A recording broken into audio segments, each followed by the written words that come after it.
สวัสดีพ่อแม่พี่น้องมื้อนี้ครับมาเฮ็ดปวกพี่น้องเพาะเฮ็ดปวกเลยพี่น้องบักหลายหนึ่งยังกำลังพ่นขึ้นมาแต่ดินงามๆเลยโอ้เพิ่นกำลังเก็บอยู่พี่น้องป้าตุ๊กหลายลีนี่หลายเติบอยู่ดิพี่โอ้กำลังขึ้นมาแต่ดินเลยพี่น้องโอ้กำลังขึ้นมาโผล่ขึ้นมาแต่ดินแท่ย่างไปเลยได้ทีหนึ่งย่างไปย่างกลับมาประเทศบ้านกำลังขึ้นมาได้ดิน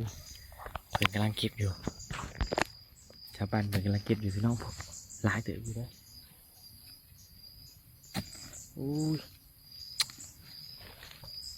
มันกำลังพ่นขึ้นมาได้ดินนะ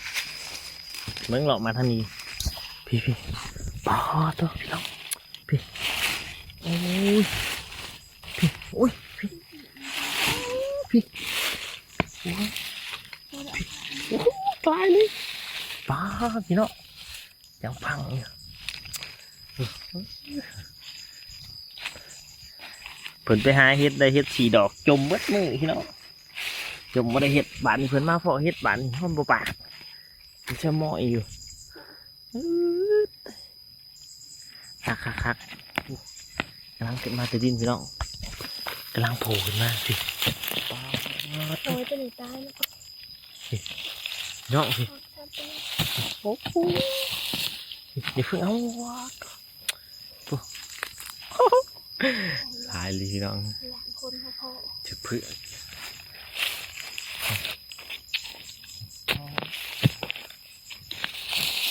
ป้าพี่น้องป้าขาขึ้นยี่นี่พี่น้อง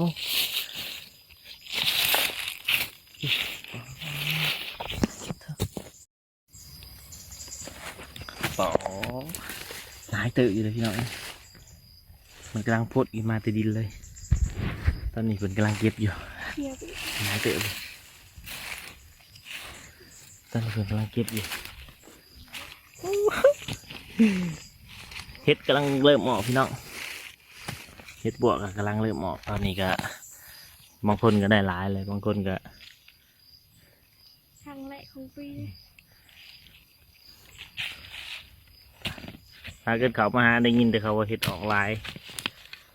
กำลังเริ่มออกพากันเข้ามาพอเจอพอดีเพื่อพากันย่างไปรอบหนึ่งย่างกลับมาประเทศอีก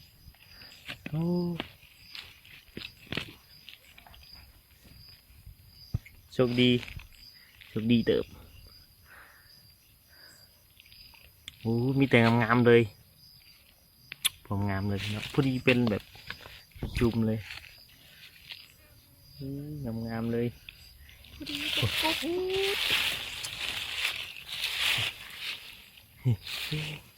ว้าวเนาะงามเลยสาบันเพิ่งขุดเอาเลยยิ้มไปเปิดหน้าบ้านกระดงวันนี้หลังจากนั้นจมจนกี่ขั้นพังจมแล้วจมอีกอยู่หาเฮ็ดบ่ได้ให้คนเฮ็ดบัดมาพ่อเฮ็ดเขาบ่ปากเก็บเอาสาบันเพิ่นจอดมันออกมาหลายเติบอยู่พี่น้องพี่เหาะผีว่าต้องพี่น้องพี่ป้อทางนี้ก็มีพี่น้องช่อง3ดอก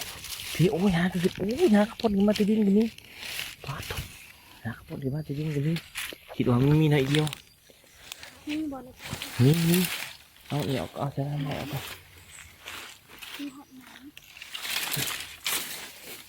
โอ้ยขุดเอาพี่น้องงามเลยกันสวยแท้นั่นแหละกำลังพ่นกันแต่ดีเลยพี่น้องงามเลยสับจุกเอาพี่น้อง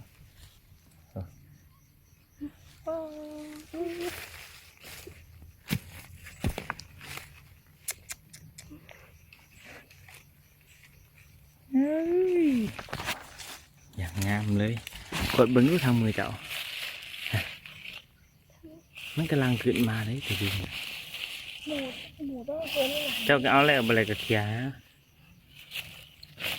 มันถากเริ่มขึ้นมาแต่ดิน ดู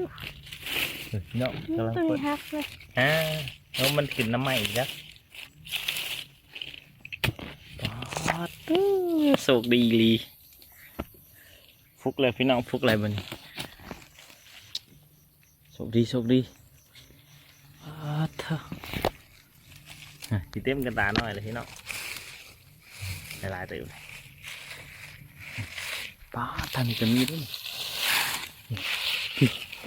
กำลังออกไป โอ้โหตามไปเลยพี่น้องจ้าวลีเจ้าป้าเต้อาบันมาขุดเอามาเด้อพี่น้องมาเด้อมาเก็บไปปลวกเสียกันเด้อไผ่เช็ดมิโนยังแมลงนี่แกงแซ่บๆเลยสีแกงสีพัดก็ได้พี่น้อง ดึงดู ไปแกงแซ่บ กาย ดอกใหญ่ๆอ้วน กาย ทางไหนเอายังบุบเบิดมาเอาทางนี้เลยพี่น้องว้าว กาย สาวบันทางนี้ก็พี่น้องเบิ่งใกล้ หมูเห็นแล้ว ๆ เนาะ ใกล้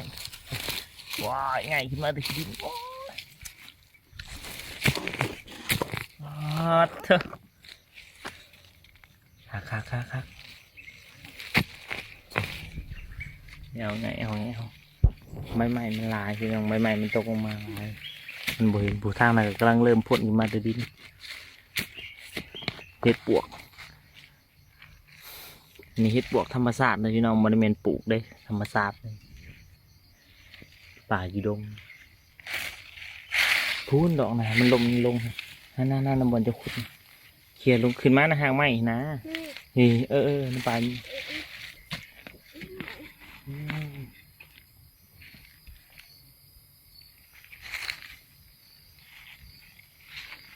แค่นี้ยังมีอยู่เลยกวาดน้ำกำลังฝนกินได้ดีมั้ยนี่ต่อพี่น้องเอ้ยลังเลย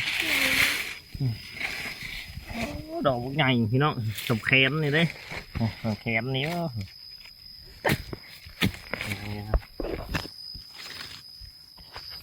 นี่ดอกนี่ดอกหน่อยมันอะไรเห็นพ่นขึ้นมาแต่ดินมันกำลังพ่นบ่เห็นมันได้จำเล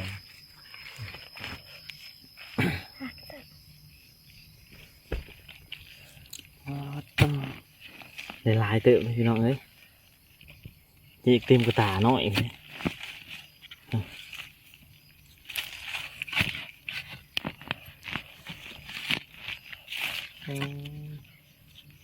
เกือบเต็มกระตาหน่อยเนาะหลายเติมเกือบเต็มกระตาพี่น้อง